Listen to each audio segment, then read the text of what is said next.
Hello, Michael Tingsa here. Coming Back Stronger is a special edition podcast series focusing on the way food and drinks businesses are bouncing back as the world slowly starts to reopen from COVID-19. We will especially be sharing great stories on how progressive leaders are bouncing back from the pandemic by utilizing the power of technology and delivery. By listening into these conversations in the coming period, you will be able to pick up great stories, insights, facts, as well as best practices from industry experts, independent operators to national chains who all are setting a new standard for how to operate in the new normal. Vita, Mojo and Hospitality Mavericks joined forces on this project due to a shared belief on how tech plays a massive role in building companies that's good for people, communities and the planet. In this episode, we're very lucky to have Operations Director Paul Hooker from Boston Tea Party as our guest. They are a purpose-driven cafe operator with 24 units across the southwest of England. Paul himself has more than 20 years of experience in the industry, working with some great national brands. Paul and I talked about their approach, principles, mindset on how to navigate the pandemic and beyond. Paul really underlined that the long-term purpose as an organization of making things better for people, community and planet is in the forefront when they have to make difficult decisions. And it's always people first. We also talked about how digital transformation is changing and optimizing their operation. They have now, within the last 3 months, pushed a digital roadmap 3 years forward. That's very impressive. Paul also tells how they're bouncing back with delivery and click and collect, as well as welcoming guests into their cafes in the coming week. There are some real concrete advice and solution in here on how to bounce back. So grab headset, sharpen your pencil, get your notebook and enjoy.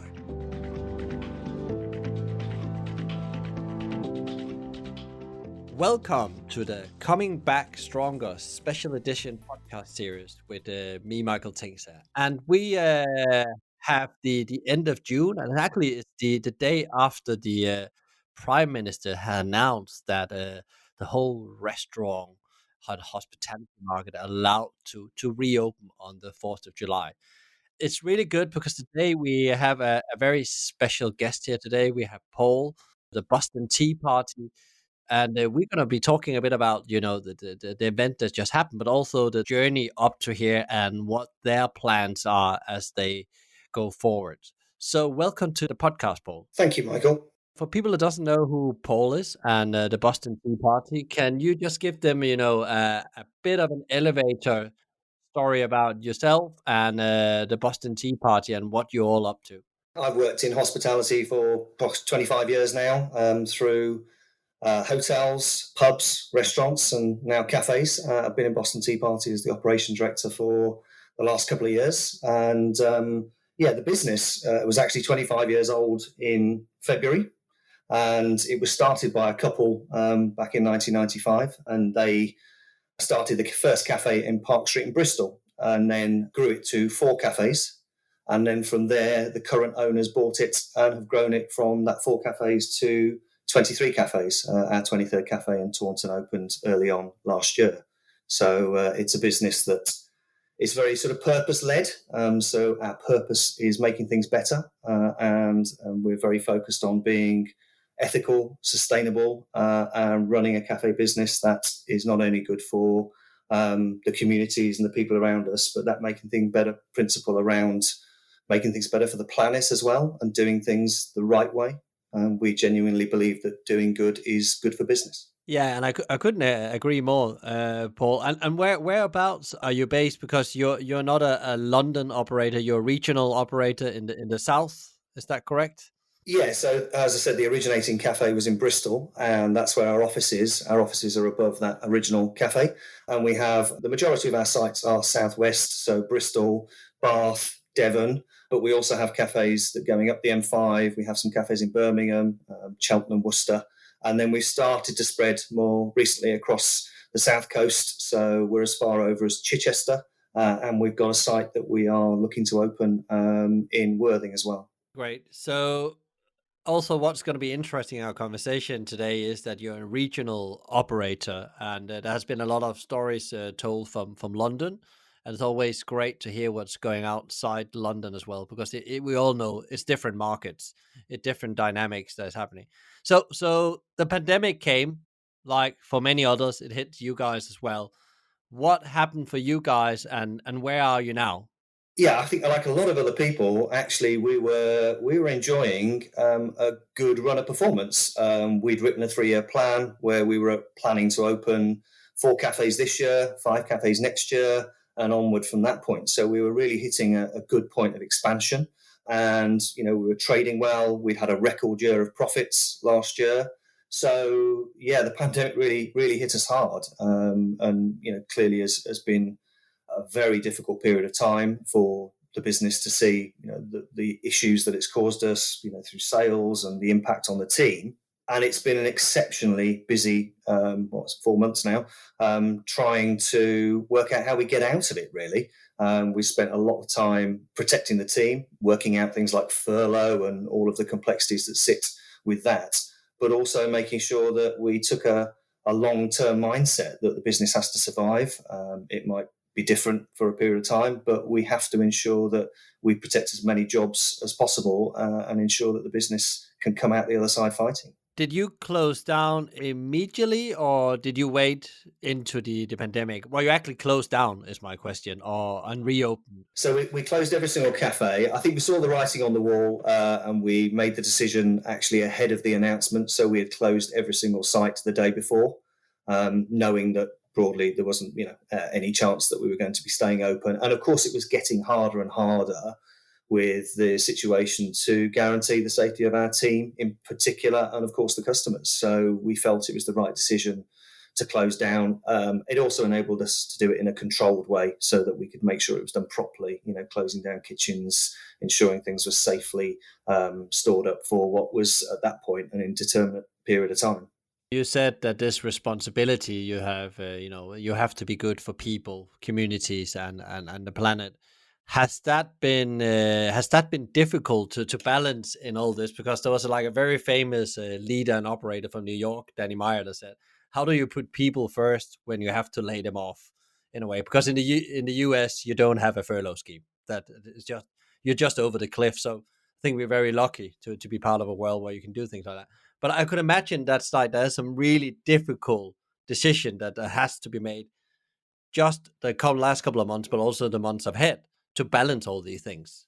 Yeah, you're right. There are difficult decisions. I mean, we set out at the start some core principles that were going to guide our behaviours as a leadership team, and they were that we're in this together. We're going to not leave anybody behind. We're going to be open, honest, and transparent. We are independent spirits. It's one of our core principles anyway, and that we would do it our way, and that we would take a long-term mindset, and weren't going to abandon our core principles of making things better. So we've kept everybody in the lifeboat, so to speak. So 600 people work for Boston Tea Party. We haven't let anybody go. We even at the start had people who I suppose have fallen between the sort of stools because of the way they set up the furlough. So we took people back who had left us not that long ago. So a few people who had left only a couple of weeks before. We contacted them and said, what is your situation? And they said, well, hadn't been started by their new employer.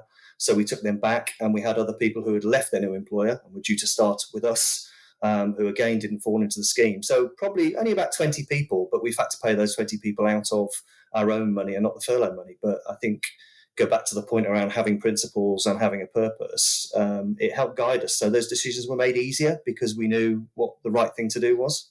Sounds absolutely amazing, because I agree with you. When you have a difficult time, it's exactly what I've heard. A sound advice I heard as well from both from Danny Meyer on a podcast, but a couple of other business leaders outside the industry, is that get those principles in place from day one in the crisis, because it's going to be much easier to make decisions as you move forward. Yeah, definitely. And we looked at other aspects of how do we minimise the impact on our most sort of vulnerable team. So we obviously maximised the furlough scheme as best we could. Directors have taken the biggest pay cut, and it flows down from there, making sure that, as I said, we protect those people that are on the lowest incomes in our business. And the industry you are a part and spent your life in had never had more difficult times. What is your thinking about what's happening right now? Because I can't compare it to anything. I spent my similar time like you in the industry. I've never seen anything like it, and it's like this dreadful situation that's happening. What is your view on the general industry and how it's looking for the short term? I think it's been an absolute shitstorm, to be honest, if I'm allowed to say that.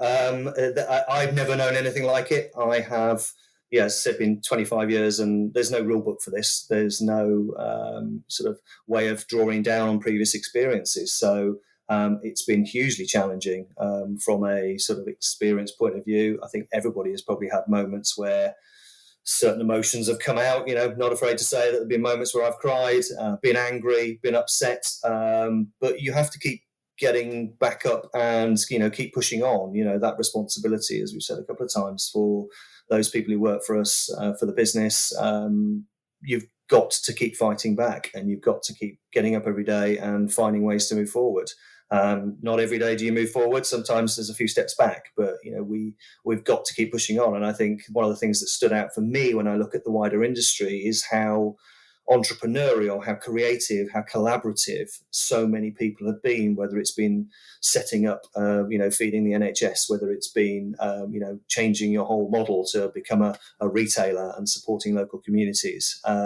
It's been quite inspiring in that respect. So I'm an optimist. I quite often use a Churchill quote, which is pessimists see the difficulty in every opportunity and optimists see the opportunity in every difficulty. And I am an optimist, and I keep looking for those silver linings, those little bits of good that we can do as a consequence.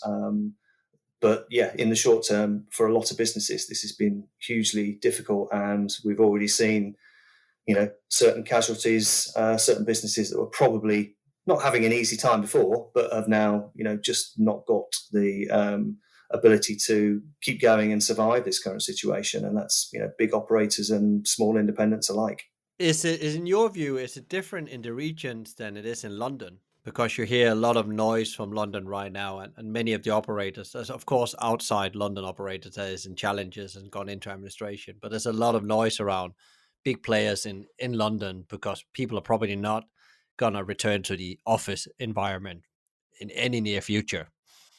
I think you're right. I think in London, clearly a much more dense, competitive market. Whilst there is demand because the amount of people that live there, it is a fiercely competitive market, and things like the structure of rates and rents are much higher, of course, as a consequence. So I think it probably does be more challenging in those environments for some of those operators. We've got, the majority of our sites are all different landlords, so 23 different people to try and deal with. Some have been very good, some have been very supportive. And again, we deal with, on the majority of occasions, suppliers, and we have relationships with suppliers that mean we've got good, good ability to have conversations with them around how do we both get out of this. Whereas again, if you're a big operator, maybe dealing with some of the bigger companies that supply you, again, those conversations are probably more difficult to have, and you're probably under more pressure to keep paying your bills and keep paying your rents and rates. And I guess would it be an advantage for you guys that's operating in the regions that people gonna stay closer to home? They maybe gonna find local office space instead of traveling into London in maybe the next 6 months. Let's say to the end of year. I've heard some of the big companies are saying you can you should stay at home and work to the end of the year. Do you think that's gonna help you recover in the regions as well? Yeah, I think so. I think there's a couple of things that are probably working in our favour and being quite, parochial about it from a sort of Boston Tea Party point of view. A lot of our sites are in, sort of nice, sort of middle class, sort of affluent towns where quite often there's some level of tourism. So we've got a site in Stratford upon Avon, for example, where I think with less people leaving the country to go abroad on their foreign holidays, as you said, more people potentially working from home, less commuting.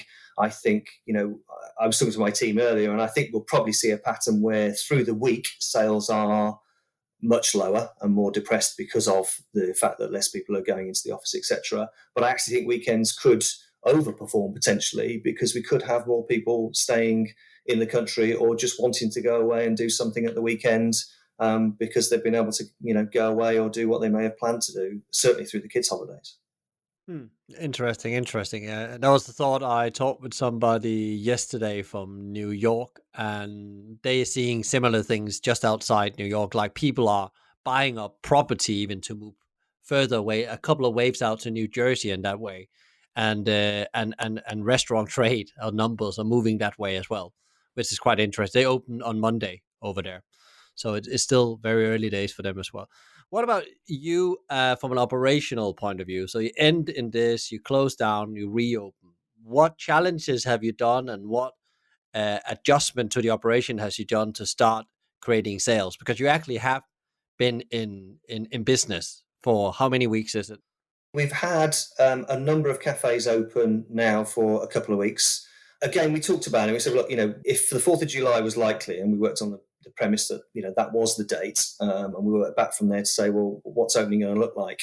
I think we recognised quite quickly that trying to open every cafe on the 4th of July with every other potential restaurant, hotel, etc., in the country was going to be quite chaotic. I think, not least for the supply chain and getting everything back up and running. So we made a decision that we wanted to try and open. Initially, the thought process was for takeaway only, as a number of the operators had been. Some of the big operators like Pret, etc. So I thought, well, actually, we could do that. And then we looked at it and we said, well, actually, what else are we probably going to need when we reopen? And we had long board discussions around what the future could look like and what some of the scenarios could present. Some of that was a bit crystal ball. Some of it we thought actually that could be quite likely. So we then started, or I took the job of starting to look at potential technological solutions, so app or using solutions where people could order online, click and collect remotely, and use that as a way of opening up additional revenue streams for us that we didn't have before. And it's probably worth saying we were probably behind on some of this because the last couple of years has been about really sort of settling the operation down and getting ourselves in a position where we could start to add more sites. We brought some technology in, but our roadmap for technology didn't include things like ordering and paying at table or click and collect for takeaway, etc., until probably another 2 or 3 years further down the line.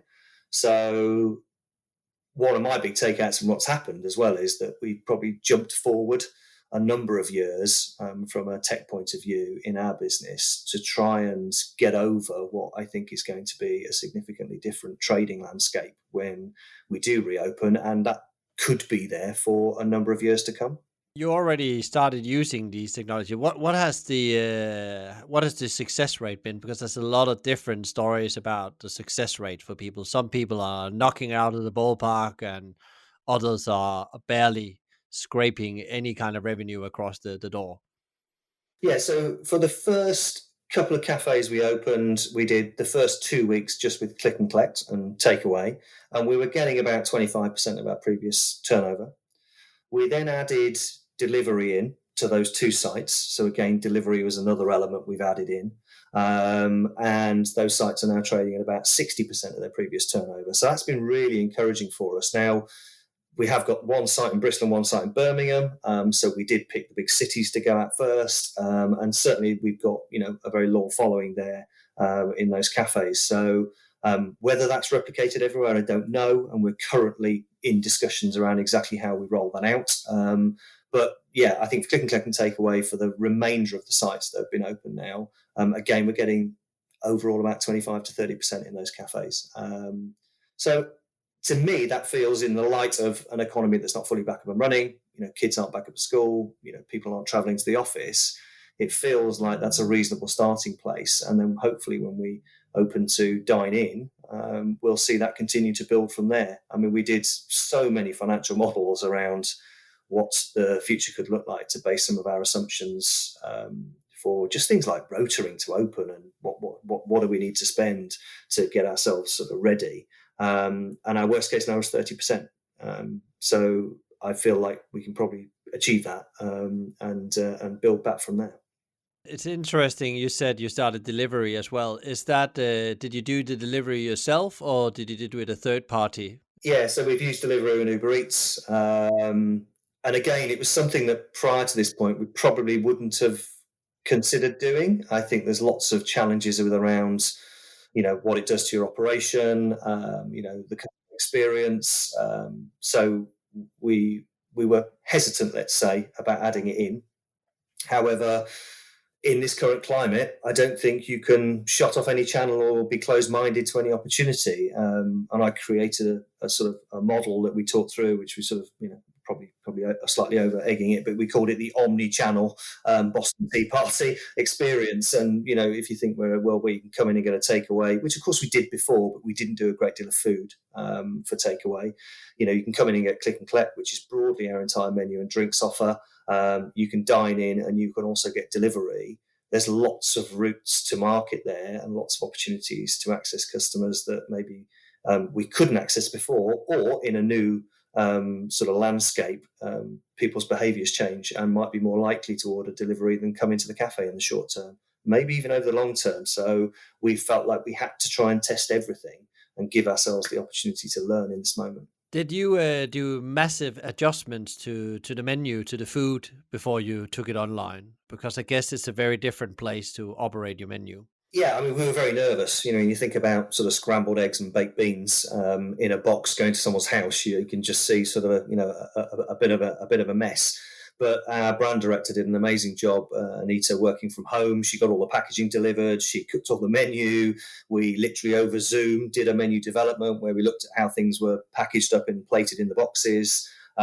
We did take off some dishes as a consequence. We do a lot of food. In fact, pretty much all of our food, obviously, from scratch, but a lot of food, like we do a shakshuka, which we make ourselves. We do soups. There's quite a lot of, sort of prep and cooking involved. So not only did we want to make sure the menu was right for delivery, we also recognised that slimming the menu down in the short term would probably help us with our cost control, labour management as well. So, yeah, we probably shaved off about 20% of the menu that we would do previously. So now it's very much focused on our classic breakfasts and our classic breakfast and brunch dishes, burgers, toasties, and that's the main sort of bulk of what we're doing. As you then go into the new world, are you going to keep on doing the delivery, the click and collect as part of the operation model? Or are you going to do it on selected sites? What is your strategy around actually bringing that into the new normal, we can call it? Yeah, look, we're still discussing it, I suppose. So I don't think I can tell you we've finalised anything. My personal view at this stage is, if certainly for click and collect and takeaway, I see no reason why we wouldn't continue with that. We've got over the hard bit of working out how to deliver our product and our experience in that way. We've partnered with Mojo to enable that for our customers and for our team. So I absolutely think that becomes a core part of our business moving forward. Delivery, I think, is an interesting one because clearly everybody knows you are paying a fee, and we've got to allow for the fact that if that isn't necessarily profitable, and we've got to make that full assessment and understand what it means for our business. Because a lot of our food is single plate food. Our average spend is about £10, and for a lot of our customers, they are having one thing. So delivering one breakfast or one sandwich. We've just got to make sure it's profitable. But I think if we can prove that to be workable for us, then yeah, I don't see why we wouldn't. And we might not have it absolutely everywhere. Certain locations might not be covered or might not generate the right amount of revenue. But I think we've got to work that through over the next few weeks and months to understand what it can do for us. What is interesting with your business as well, as you said, you have this dining thing, and then we in a way we go into this thinking about contactless operation, social distancing. We have just heard the rule, the rule have changed around that, and there's a big document that's come out this morning, and you said you've been reviewing it with the team, and I think everybody in the industry right now is spending the day trying to find out what are the gaps we have to close that. What is that going to mean for you as well? Because that's going to be a different way of working for the employees and the customer to experience, I guess, to come into your sites as well. Yeah, absolutely. I mean, as part of the technology that we've taken on board is that we can now obviously enable order and pay at table. So whereas previously our service was you would come in, find a table, make a note of the number and order at the counter, and then obviously we would do the rest. In a world where people come in and sit at a table and order themselves. You're clearly removing an interaction with the team at the counter. So I think maintaining a level of hospitality and service is going to be really important. And I think that then becomes redeployment of the team from serving behind the bar at a till or a couple of tills to interacting with people on the floor. I've always been passionate about service and hospitality, and it's why I work in this industry. And the one thing that the current situation, I don't think, can do is remove the people element and the hospitality of what we do. I say to the team, we at the heart of it, we serve food and drink, and for that we charge. And we also, and most importantly, give hospitality. That's for free. And we've got to find a way of continuing to give great service, to interact with people. Yes, in a socially distanced way, but it doesn't mean that you can't make eye contact. You can't speak to someone from a metre away. You can't make the environment feel as normal as possible while still being safe. Yeah, and it's interesting because there's this need from the bottom of the first step in the Maslow's hierarchy of needs of safety in the moment, and we all have these different levels of needs we have with that. And what I think that's been quite interesting. I talked with Amy from New York yesterday, and she said that she saw a lot of people being out on the first night, just single people being able to sit at a table and have a human connection and being served a glass of wine. That was like, something people have hungered for. So I think we have to remember that as we reopen, there will be maybe a new market there in itself. I think there will be a new market, and I think there will be different sections of people who will approach it in a different way. And I think some people, as you said, will be absolutely desperate to get out and prepared to sort of balance the risk in their mind of going inside an environment and sitting and dining.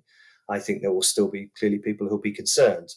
I think the important bit is we've got to give customers confidence, and we've got to ensure that whatever we're doing is safe, but also not. I think to your point, it's a bit about hospitality, or ensuring people still have a great time. A lot of the signage, and a lot of things you're seeing in retail, and a lot of the general signage out there, it's quite sort of telly. Do this, do that, don't do the other.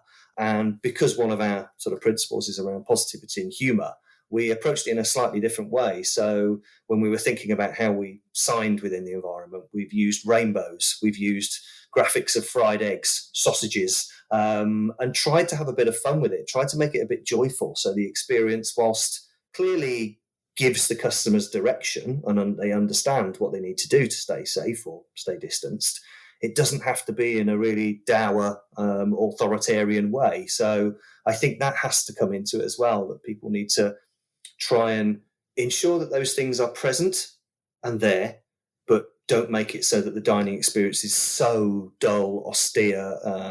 At one stage, people were talking about people dining in plastic boxes, and I've seen obviously images of people in all manner of PPE trying to serve people. I think, that just I think detracts from what we're trying to achieve, not undermining clearly the safety that we're trying to ensure for team and customers.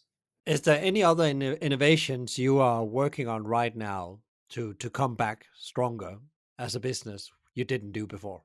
I suppose, the ones we talked about are the primary ones. I think there's a few other things which we did actually just prior to lockdown, which I think we're getting better with, and I think we're using in a different way. One was using an app called Trail, which is a sort of, an auditing compliance app, which actually has been a real blessing at this stage, because we've been able to build a lot of the COVID compliant requirements onto the app, and we've got checklists that can be completed. We're able to keep that information, and we're able to see the level of compliance with each individual cafe. So we're certainly using that to a much greater extent than we did previously. And also probably one of the biggest things that's benefited us certainly during lockdown as well is we implemented Workplace, the sort of Facebook-based team engagement app.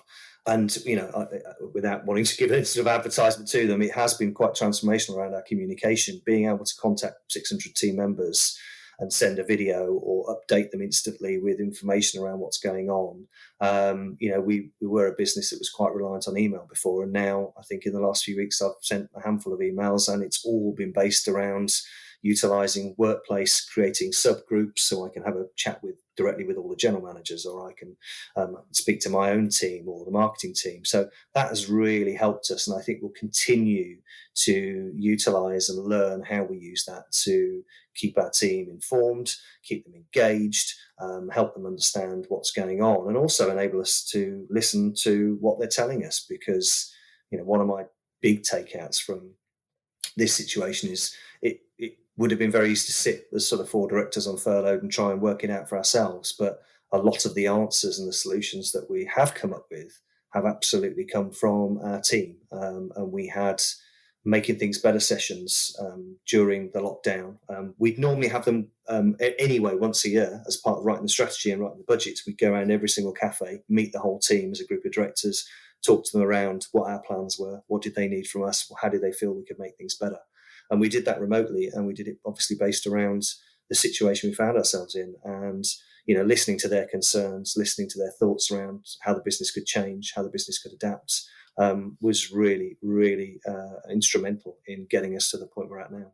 Yeah, and I think it's very critical when you say that get your people engaged in solving the most critical problems you have sometimes, because they often see the world in a different way, and you often in when you sit in the top forget some things. I think that's good. I heard others saying that. We had Nina from Point A Hotels, a family-run hotel chain. They have about 9 hotels around the UK, and they had done a similar thing, and they already had it as a practice, but they just took it online. And she said there was so many questions and concerns to actually get out of the way, but also there came so many solutions, as you said, up. So I think you can still do that. That's a good practice, no matter what. But that's something you're going to be needing now to have that regular communication. So that I think that's really good to hear that you have engaged with that as well. Yeah, and if I feel like it's worth pointing out that one of the biggest things that came from that was our stance on single-use cups. We are obviously a business, as I talked about at the start. It's all about sustainability. The first business to ban single-use coffee cups, and we were seeing what was happening in the market before lockdown, where a lot of the bigger operators were saying that they wouldn't take people's reusable cup and they were going back to single use. Somehow they felt it wasn't safe. We talked to our team. We asked them. We said, what do you think we should do with this? What should be our position? And overwhelmingly, they came back and said, look, we can't go back on that. That's just something that is absolutely unacceptable to us. And where would it leave us as a business if we did? So it was great to hear. It enabled us to go away and come up with a solution. And we have come up with a solution of contactless coffee, where the customer can bring in their cup, they place it on a tray, we make the coffee separately in another cup and pour it in, and then hand the tray back to the customer. And so, we haven't had to go backwards on some of the things that, as I said, we've sort of fought for as a business to ensure that we can deliver. And those are the sort of things I think you have to litmus test with your team to understand what's the right thing to do in this moment, because it'd be very easy to go backwards on a lot of things, which would be, I think, hugely detrimental for our planet. Just before this morning when I was reading an Economist article about the pandemic of plastic pollution as a consequence of what's happened. You think about all this PPE, I said about a sort of 250% increase in single-use plastic as a consequence of PPE. What's happening to all that and the consequence of all that, I think, should be quite worrying for all of us in the long term. Yeah, and I think there's other crises coming after this, climate change, or we can go down a really, really dark route now of other challenges coming. That comes from it all stems from human behavior, as you touched on. But the interesting things with the reusable copy cup, I actually made a note that said I'm going to ask him what they did with that. But this sounds like it sounds like your business stands by your values. I really like that, because I thought, how did they do that? Because there was a lot of talk, as you said, about it couldn't be done. And I was thinking exactly the same. I heard of what about just making it in a different cup and pour it over, or whatever you can do. So yeah, that's really good to hear. Have you, when you come to you touched on before the digitalization of your business, and then you pushed that forward with some years. What is that gonna? What do you think that's gonna mean to you? Of course, it's early days, but how is that gonna help your business besides it's contactless? Yeah, I think data. Obviously, the principle that we can collect a lot more data and have a lot more information about our customers, their purchasing habits. We've also linked in with another couple of other businesses, but Airship in particular, that's going to, I think, enable us to understand a lot more about our customers. At the moment, I don't know, and I don't know the average dwell time of a customer. I don't know their frequency or recency of visits. There's very little customer data we can get at. Having worked in other businesses, certainly one in particular that had quite a big loyalty card scheme. There's a lot more information that you can use to, again, I think, personalize the experience for the customer. And I think that's going to be really important, developing those meaningful relationships, being able to personalize things for the customer, understand their wants and needs more, I think is going to be critical for us.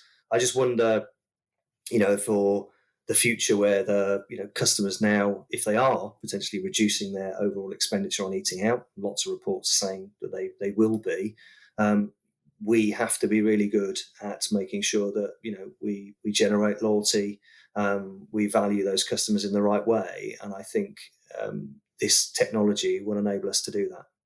Yeah, and I think technology can help to leverage that. But I think it comes back to when I started looking at your webpage a couple of days ago, and I knew who you guys was from conversation or reading in the press, and suddenly it became very clear to me from the outset. Here's some very clear values this business are built upon and the way you operate. And I think, in my view, and this is my view, only. I think the operator that stands out in this way and are very clear about what banner they are marching under will come out on the other side and will also potentially have a very good success rate, because consumers are going to be very aware where they're going to spend their hard-earned money, as you just said. It's going to be less of it, but when they're going to spend it, they want to feel good about it as well. Yeah, absolutely. And I also think it's hugely important for our team. One of the biggest things that people tell me, the reason they work for Boston Tea Party, is because of our ethics, because of our stance on, planet before profit, because we are a business that, I think reflects the values of certainly the sort of younger generation. Our average age of employee is under 26. We have a really good gender balance, and we are a business then I think that attracts people to us because they want to work in a business that stands for something, that isn't just about sort of making money for a faceless corporation or a shareholder. So I think that becomes really important as well, having a purpose for a business, and sticking to it. Yeah, no, yeah. One thing, having a purpose, but also living it. I think that's clearly two different things. I just want to step a couple of steps back, Paul, because we talked about technology and you implement it very quickly. What are you doing to accelerate your digital skills within the business? Because one thing is putting a technology in place. We all know that, but then how easy does the employees and customer catch up with this? What have your experience been? Because sometimes people say, oh, it's going to be difficult, they're not going to adapt, they're not going to go on it. What have you I know COVID have probably helped with that because it forced us more than ever to use technology to engage, but what have your experience been with this? Because that's often where people struggle to get it sticky and make it work in organizations. Yeah, I mean, one of the reasons when I went through the partner selection with a number of different providers of this sort of technology, one of the things I recognised quite early is based on that sort of omni-channel or multiple channel coming into the business and thinking about big volumes that we do, 2,000-3,000 covers a week. I knew that we had to have something that would certainly operationally provide a single view of that sort of those channels coming in. So the provider we've chosen, Vita Mojo, enables us to have a screen in the kitchen that shows all the different orders broken down by category. So you can see what's for delivery or what's for takeaway or what's for dine-in. So that piece has been quite important. And actually, the team have adapted really well and really quickly. It always amazes me, now with sort of certainly technology, how quickly the team can adapt. It has given us operational pinch points. A bit like, you and I talked, I think, at the start around, it's almost like a new opening. You almost have to approach it like a new opening and go, right, we're starting from a very low base here in terms of skills and experience, and we've got to build up some of that muscle memory.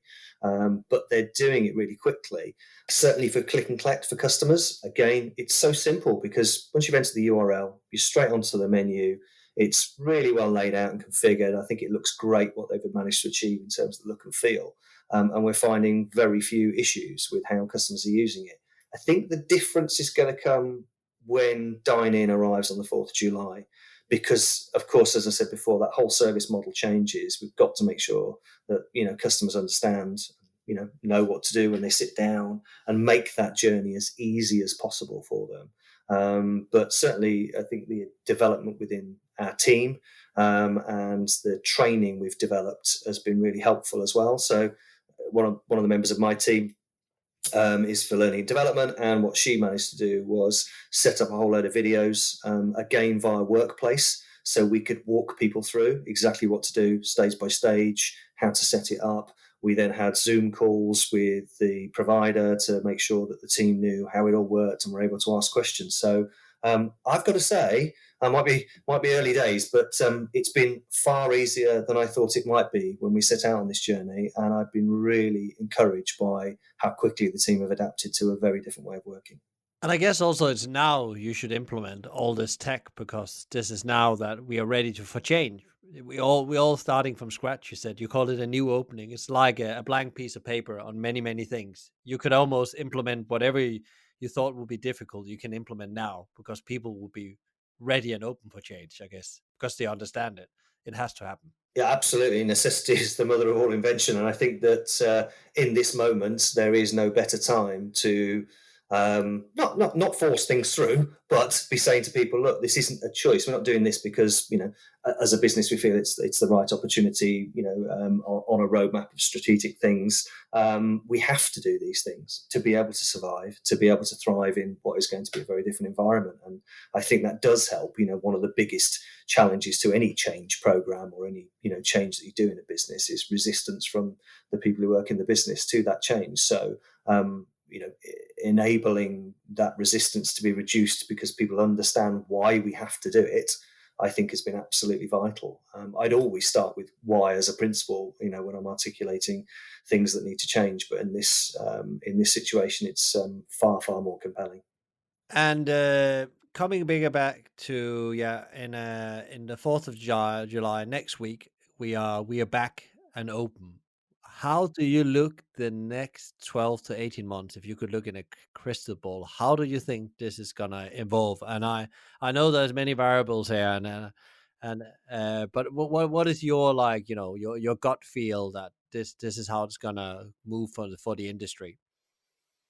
I think it's going to be certainly much lower levels of sales for a significant period of time until, to your point, some of those variables, a vaccine's found, or the death rate is such and the infection rate is significantly lower. And I think you've always got to look at the consumer behaviour, because fundamentally that's what drives our business is what the consumer is doing. And I think there will be more people working from home. Lots of businesses have said that this is going to be the way for the foreseeable future. So popping in to grab a bacon bap or a coffee on your way to work, do we lose those customers? So I think we have got to adapt our business and think about how we attract those customers in.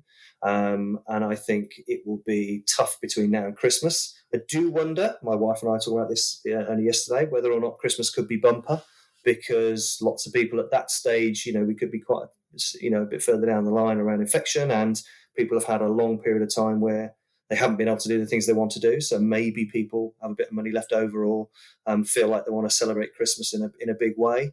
And then I think getting into next year, it's going to continue to be tough. It's going to be the toughest January we've ever had, I think, and the toughest February. And I think that will be very telling for all of us, because a lot of businesses in our sector don't really make any money in January. They make all their money in December. And that carries them over. So we certainly need to be mindful of that. But I think it's a good 12 months. I really do. And I think it's going to be a long, hard fight back. And we're going to have to be fighting for every single penny to be able to make our business, survive for the long term.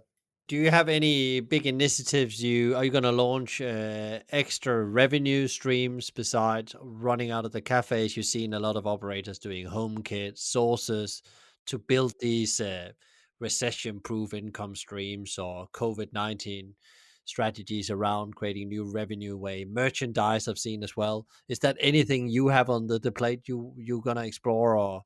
Yeah, definitely. I mean, Boston at home was an idea that's we bounced around early days around putting our sort of great sustainable high quality products in a box with some instructions to your door, and we are still looking at that and saying, actually, is that something we can get off the ground, and see if there's an opportunity there. We're looking at, certainly within the cafe environments, we get all of our milk from a fabulous place called Chew Valley. Those guys are amazing and give us some brilliant quality product. And again, could we sell that out from a sort of almost a retail point of view, in sort of reusable containers for customers? So we are looking at other things that we could try and do to increase revenue. But yeah, I think the ones we've already added in, like delivery and click and collect for us, are hopefully going to start to pay dividends over the long term. Yeah, because it's also you every time you open a revenue stream, there's also an operational consequence of keeping that going when the doors opens again, and that's another thing. So, what about yourself, Paul? Because the job you've had, as you said, that has already been 4 long months. How do you, as a leader, keep yourself in the right mindset and energy even though you're optimist, there's hard days, as you mentioned yourself. How do you keep yourself in the right energy and state? Yeah, so I am a bit of a fitness fanatic. Haven't always been, in fairness. I had one of those moments when I sort of just broke into my 40s where I realised I probably needed to do something around my weight and health. So I've got fit over the last few years. I do all manner of things, working out.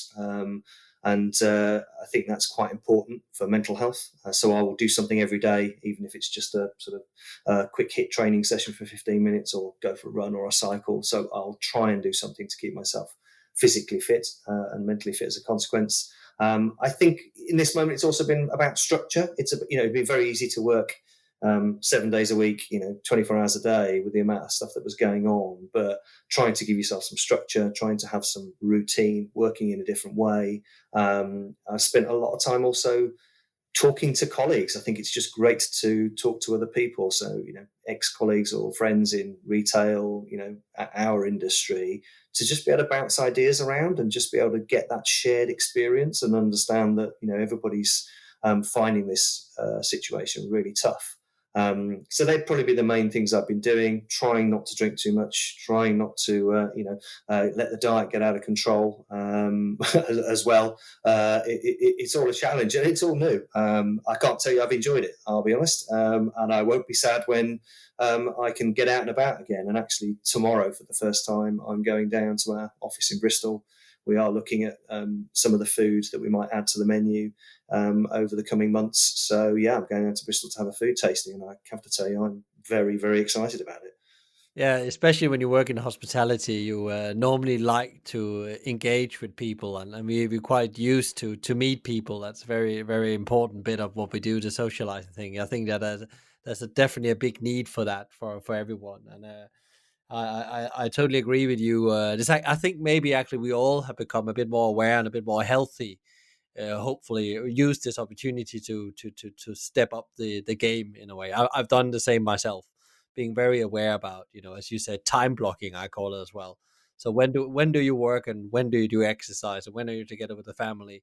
Because if you, as you say, you can always work constantly, but this just invites to even more, And there's still the rule about 20% of what you do gonna create 80% of your results often. So good.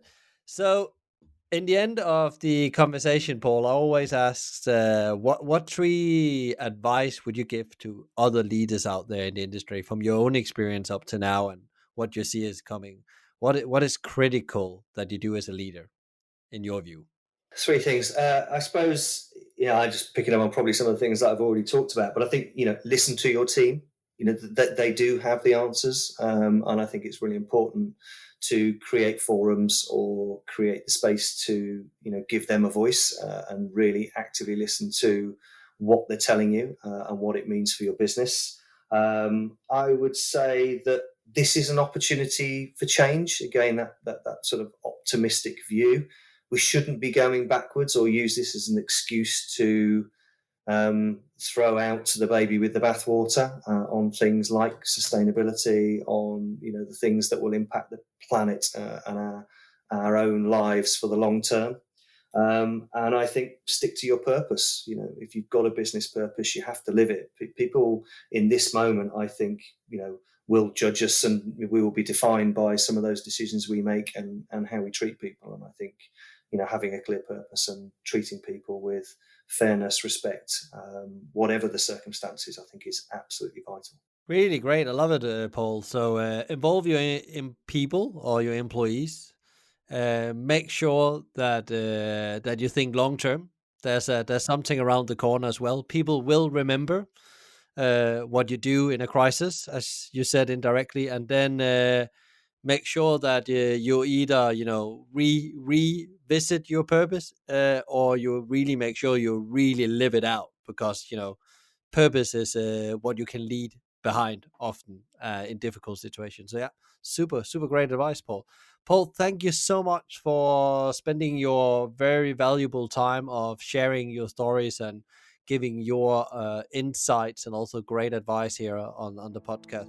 I'll send you and the whole team all the energy and power you need to have success in the coming period. Thank you. I really appreciate that. And I really enjoyed it. Thank you for giving me the opportunity. Thank you so much, Paul. Really great to see purpose used as a leadership tool to make decisions when things get hard. If you enjoyed today's podcast, please give us a like, share it with people you think would benefit from it, rate it, and let us know what you think.